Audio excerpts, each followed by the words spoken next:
ও মা, আমার বান্ধবীরা সবাই দীঘায় ঘুরতে যাচ্ছে, আমিও যাব। অত কোথাও যাওয়ার দরকার নেই। ও মা, সবাই তো যাচ্ছে, আমারও যেতে দাও। দেখতে পাচ্ছিস না বিশাল রোদ হচ্ছে, তোর কোথাও যেতে হবে না, বাড়িতে বসে থাক। এই গরমে তো সবাই দীঘায় ঘুরতে যায়। একবার তো জাতি বারণ করেছি, তা আবার বারবার জিজ্ঞাসা করার কি আছে?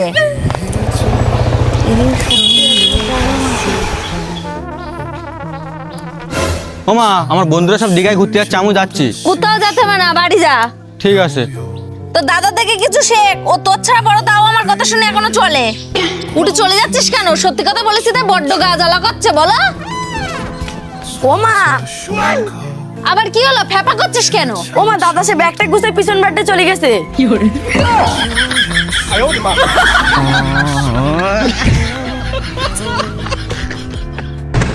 ও দিও, দাঁড়াও দাঁড়াও দাঁড়াও দাঁড়াও দাঁড়াও। বৌদি, আমার চিনতে পেরেছো? কই না তো, তোমার তো আমি ঠিক চিনতে পারলাম না, কে তুমি? বৌদি, এখান থেকে 5 বছর আগে আমি বাইরে কাজ যাচ্ছিলাম, তো তুমি আমার 100 টাকা হাওলাত দিয়ে মনে পড়েছে তোমার? বাহ, তুমি তো বিরাট ভালো মানুষ। 5 বছরের আগের টাকা তুমি এখন আমার ফেরত দিতে এসো? ঠিক আছে, দাও আমার টাকাটা। না মানে তোমার এখান থেকে জাতি দেখলাম তো, তাই ভাবছিলাম যদি আর 100 টাকা দিতে।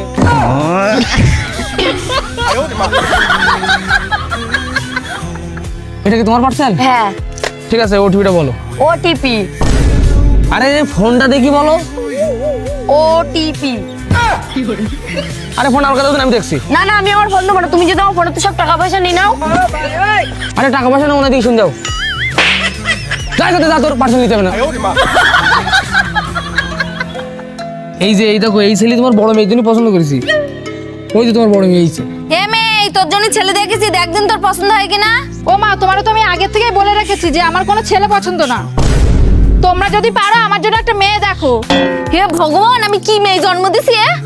হ্যাঁ অনামিকা, ফটো নয় তুই দেখি যা। এই যদি বিয়ে না করে তা তোর সাথে বিয়ে দিয়ে দেবানি।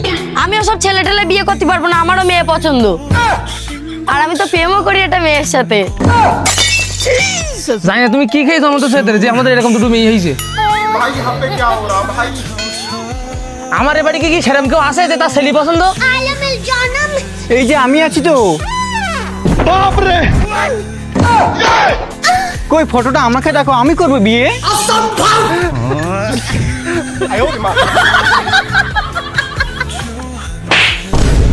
এ তোর লজ্জা বলে কিছু নেই। সবে 4 দিন হচ্ছে তুই বিয়ে করেছিস, তার মধ্যে তুই মদ খেয়ে বাড়ি চলে আইছিস। ওমা, আমি তো মদ বেশি খাই না, আমি একটুখানি খেয়েছি। হ্যাঁ, তুই প্রত্যেকদিন একটু একটু করে মদ খা, তারপরে দেখিস কেন তোর বউ একদিন তোর ছেড়ে চলে যাবে না। তারপরে তুই সারা জীবন একা একা থাকিস কেন? ওমা, তুমি ভুল ভাবছো, তোমার বৌমা কোনদিন ছেড়ে দেবে না আমার। এই শোন ছেলে, তোর ভাবনা চিন্তাটাই ভুল। তোর মতো মাতালের সাথে কোনো মেয়ে সারা জীবন সংসার করতে পারবে না। ওমা, তুমি আমার তখন থেকে মাতাল মাতাল বলছো কেন গো? এবার শুনতে তুমি একটু মার ঘুষাও দিন। শোনো মা, আমি তোমার ছেলের ছেড়ে কোনোদিন যাব না। যাই হোক, তোদের দুজনের এবার ভালো মানাইছে।